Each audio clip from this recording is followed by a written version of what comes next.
Anecdote connue que on avait dit au sujet du Maharel Diskin, le fameux grand Rav de Brisk qui était à Yerushalayim il y a 100 et quelques années, un tzaddik d'une dimension incommensurable. On avait rapporté à Rabbi Yisrael Zalman que c'était un grand homme, quelqu'un de fantastique. Il dit oui, quelle est sa grandeur? Il regarde, on lui présente un verre, une coupe, et s'il a été acheté d'un non-juif qu'on doit faire passer au mikvé, donc, et il sait immédiatement dire, en le regardant, si on l'a passé au mikvé ou pas. Et Rabbi Yisrael Zalman Meltzer Zatzal, Even Oezel avait répondu, mais quelle est la grandeur? Il n'y a aucune grandeur à ça. Il suffit de voir, si on voit sur le verre, sur l'objet, les 4 lettres du nom de Hachem, on sait qu'elle a été passée au mikvé. Si on ne les voit pas, on sait qu'il n'a pas été passé. Voilà, c'était pour ces deux tzadikim. C'est une histoire qui date d'il y a quelques dizaines d'années, pas plus. C'était des choses tellement évidentes qu'en réalité, celui qui vit à proximité du nom de Hachem, il est en relation avec toute la création, dans ses moindres détails, dans ses méandres, dans sa profondeur, et bien entendu en relation avec lui-même. Ce sont deux petites anecdotes sur le nom de Hachem, et donc il faut faire extrêmement attention lorsqu'on prie de prendre à cœur de savoir que la prière c'est une relation, c'est la émouna, ça amène la émouna, mais le fond, le cœur de la prière, véritablement le cœur, c'est lorsqu'on prononce le nom. Il y en a d'autres, Elohim, Elokeinu, Adonus. Mais le fait même de prononcer le nom de Hachem, c'est déjà quelque chose qui a un pouvoir considérable, incommensurable, mais il faut le faire, bien entendu, avec sérénité, avec douceur, avec ferveur, sinon on passe à côté. Le deuxième point dont je voudrais parler, c'est la mitzvah de la tfila, la mitzvah de prier. La mitzvah de prier, d'après le Rambam, c'est une mitzvah de la Torah. Le Ovdo, Bechol Levavechem, d'après le Rambam Maïmonide, c'est une des 613 mitzvahs. D'après le Ramban Nachmadid, c'est pas une mitzvah à titre propre, mais le Ovdo Bechol Levavechem, c'est servir Dieu dans tous les aspects du service de Dieu, mais bien entendu, un des éléments fondamentaux essentiels de ce service, c'est la prière. Et il s'agit ici de comprendre le sens profond de cette mitzvah de prier. J'avais déjà dit tout au début que ce n'est pas une mitzvah particulière, mais un pilier fondamental de la personne humaine. Prier véritablement, prier en tant que serviteur d'Hachem, comme un serviteur, le ovdo, littéralement le servir comme un serviteur, c'est se repositionner. C'est retrouver le sens de la personne humaine. En tant qu'être créé, ce n'est pas un défaut. Ce n'est pas un défaut, c'est la création même de la personne humaine. L'homme est égocentré. Il a été créé par Dieu. Dieu se voile la face. Le monde, en hébreu, olam, vient du terme helem, caché, parce que Dieu se cache, et qui a comme un monde qui existe en tant que soi. Mais la première chose que nous rencontrions, qui est l'air d'exister en tant que soi, c'est soi-même. Et toute personne a des forces vives, une intelligence, un cœur, des ressources, et chaque personne peut, à l'état premier, avoir l'impression qu'il est indépendant. Le vrai sens, le premier sens de la mitzvah, de prier en tant que mitzvah, de s'assujettir à Hachem, le ovdo, c'est ça, devenir un serviteur, s'assujettir à Dieu, c'est remettre les choses en place, retomber sur ses pieds, voir la véritable dimension de la personne humaine, retirer l'égocentrisme qui, je le répète, n'est pas en tant que soi forcément un défaut grave, mais qui est la base du libre arbitre que Dieu a voulu. Dieu a voulu que nous ayons un libre arbitre. Il a voulu que nous ayons la possibilité de croire que nous sommes les propres possesseurs et créateurs de nos forces, de notre réussite, etc. Ce qui est un leurre total. Et lorsque nous prions, et que nous prions avec conviction, avec ferveur, pas Khalila comme un moulin à prière, mais nous prions une véritable prière. Le fait même de prier, c'est se remettre à sa place, c'est savoir que nous sommes un être faible, un être microscopique par rapport à l'univers, encore plus par rapport à Dieu, et que nous venons faibles et sans force. Nous venons nous en remettre à notre Créateur, qui est celui de qui tout dépend. En d'autres termes, prier véritablement, prier sincèrement, c'est un synonyme d'humilité. C'est un synonyme de proximité de soi-même, dans le sens où on retrouve l'essence profonde de la personne, où on fait disparaître ce leurre qui est le ego, et qu'on en revient à la véritable dimension de la personne, la personne a été créée à l'image divine, c'est une étincelle d'un feu divin. Et savoir qu'on est une étincelle qui provient d'un feu, c'est se remettre dans la véritable direction de la vie et du sens de la vie, et c'est en d'autres termes atteindre l'humilité. C'est pourquoi nos sages nous disent que une des choses essentielles de la prière, je vais l'expliquer, c'est l'humilité. On le voit dans un détail qui semble infime. Il y a une Gemara dans Brachot que beaucoup connaissent, bien entendu, la Gemara qui nous dit: celui qui fixe un endroit, un emplacement tous les jours à sa prière, Dieu, le Dieu d'Abraham, l'aidera, et non seulement cela, mais au moment de sa mort, on dira: cet homme était humble au possible, cet homme était d'une piété extrême, c'était un élève, un disciple d'Avraham Avinu. Et Rabbeinu Yona, sur place, demandait, on sait très bien que d'un acte infime ne découle pas des conséquences énormes, à plus forte raison incommensurables. Et si on dit que cette personne va être considérée comme quelqu'un de si humble et que Dieu lui répondra à tout comme il répondait à Abraham, pour un détail aussi infime de toujours prier au même endroit, on ne comprend rien. Et Rabbi Yonah répond que le sens profond de cette Gemara, c'est que à l'époque où ce n'était pas encore indiqué dans le Shulchan Aruch, aujourd'hui le Shulchan Aruch a déjà codifié qu'il est bien de prier toujours au même emplacement, mais celui qui le fait de son propre chef parce qu'il a un appel intérieur, qu'il sent qu'il prie mieux lorsqu'il est à une même place parce qu'il a ses habitudes et qu'il sent quelque chose qui passe, il y a un fil conducteur qui le relie à Dieu, à cet emplacement, il y a quelque chose qui passe, cette personne-là, c'est quelqu'un, dit Rabbi Yonah, qui aime de tout son cœur la tefila, qui aime la prière, qui a un amour énorme pour la prière. Celui qui a un énorme amour pour la prière, c'est quelqu'un qui a une humilité véritable et profonde. Parce que aimer la prière, c'est être humble. Parce que prier, c'est obtenir l'humilité. Et celui qui aime la prière, c'est qu'il a au fond de lui l'humilité, ou en tout cas la recherche profonde de l'humilité.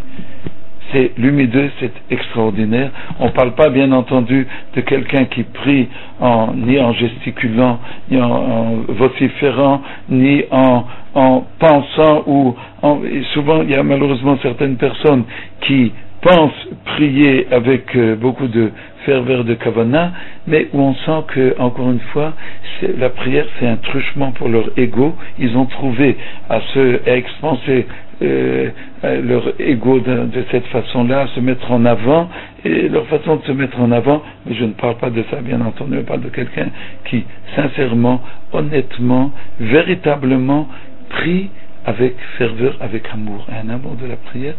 C'est un signe qu'il est attaché à l'humilité.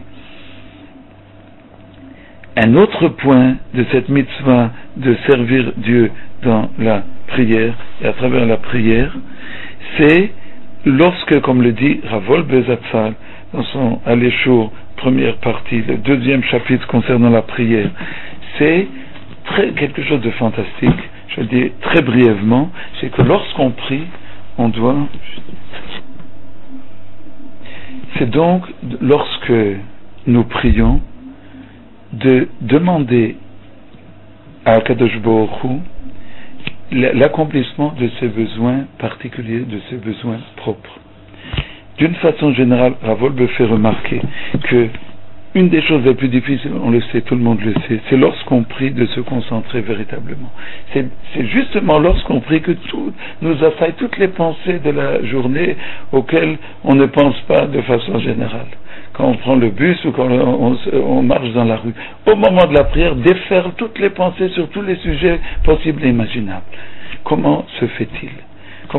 La première chose qu'il fait remarquer, c'est que lorsqu'on essaye de se concentrer pour saisir ses pensées, la plupart fuient, il est impossible de les saisir.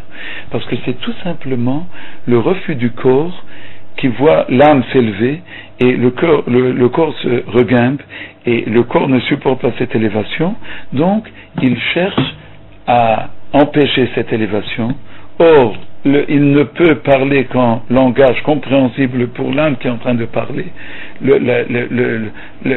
L'âme parle par le module de la pensée, le corps par le module des sens. Donc lorsque l'homme essaye de bien prier, le corps qui se rebiffe essaye de lancer des effluves de pensées qui sont des fausses pensées, qui sont des non-pensées.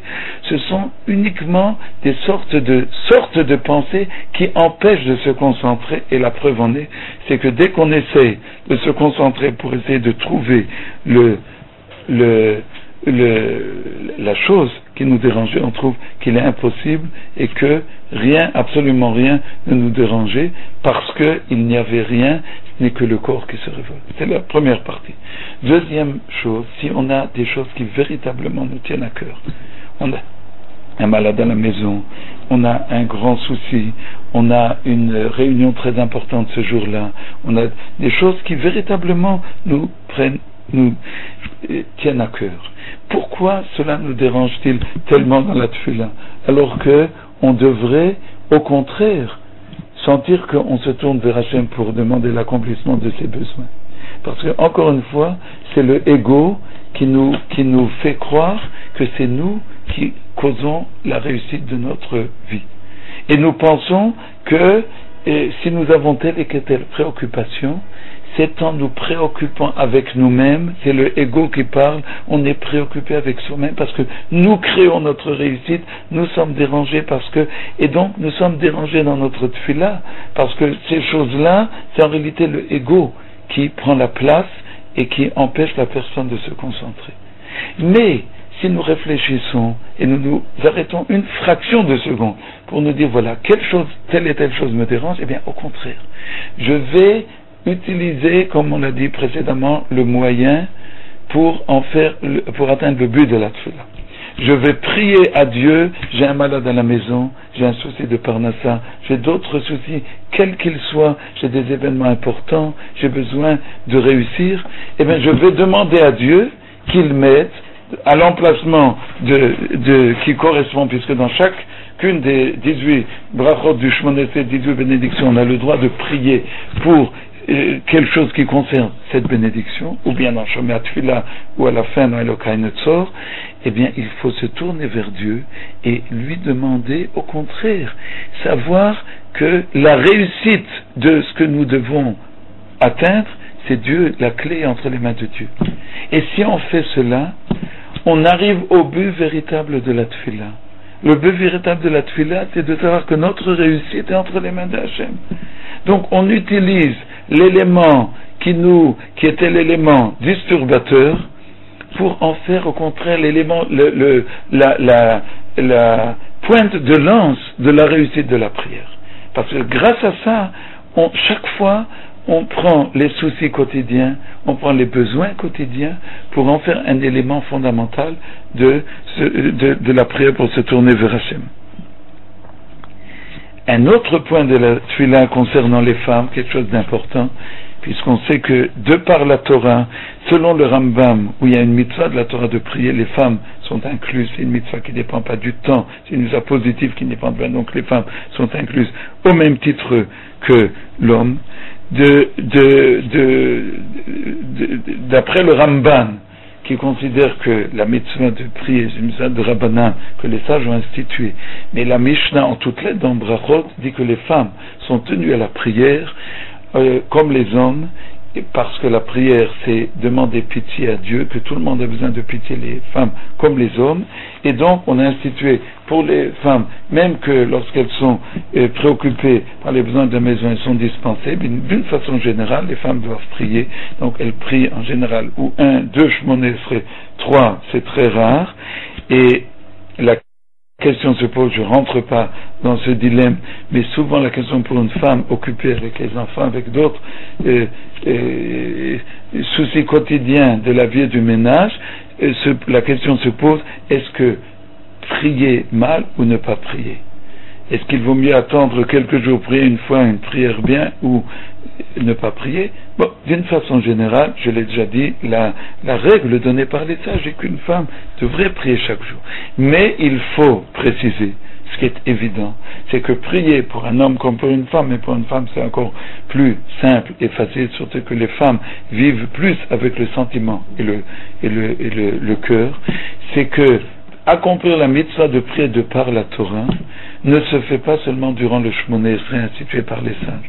Une femme en faisant la vaisselle, une femme pendant les occupations quotidiennes peut très bien adresser une requête à Dieu, parler à Dieu et ce faisant accomplir la mitzvah de la Torah de s'attacher à Dieu, de s'assujettir, et donc c'est quelque chose de merveilleux, quelque chose d'important et quelque chose de fondamental. Il faut maintenant parler du shmoneh esrei, le shmoneh esrei qui est donc cet agencement de prière, comme dit la Gemara dans Megillah, Yutret Amud Bet 18b, qui dit qu'elle a été, cette tefila a été agencée par 120 sages de la grande assemblée, dont plusieurs prophètes. La profondeur du shmoneh esrei, c'est quelque chose qui nous dépasse. Les sages ont inclus, dit Reprem Uvologine, toutes les kavanot, toutes les pensées que tous les hommes puissent avoir jusqu'à la fin des temps pour tous les shmoneh esrei possibles, quelque chose qui dépasse l'imagination. Et la profondeur et l'agencement du shmoneh esrei nous dépasse. La Gemara dans Brachot, Kafret Amud Bet 28b rapporte que le shmoneh esrei correspond ou à 18 énoncés du nom de Hachem, un mizmor un psaume de Teilim de David HaMelech, ou bien que ça correspond aux 18 côtes que l'homme possède dans la colonne vertébrale, plus la dernière, une demi-côte,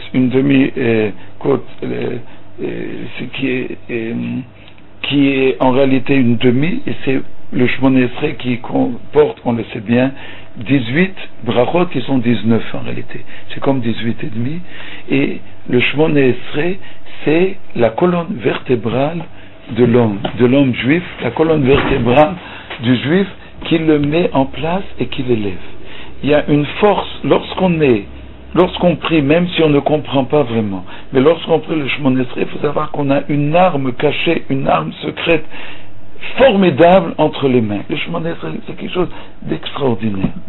Mais il est vrai que comme la mitzvah c'est le ovdo de s'assujettir à Hachem, le Rambam dans le 4e chapitre des règles de tefila, de la prière, dans le règle numéro 15, le Rambam nous dit qu'un shmoneh esrei qu'on aurait pris sans aucune kavana, sans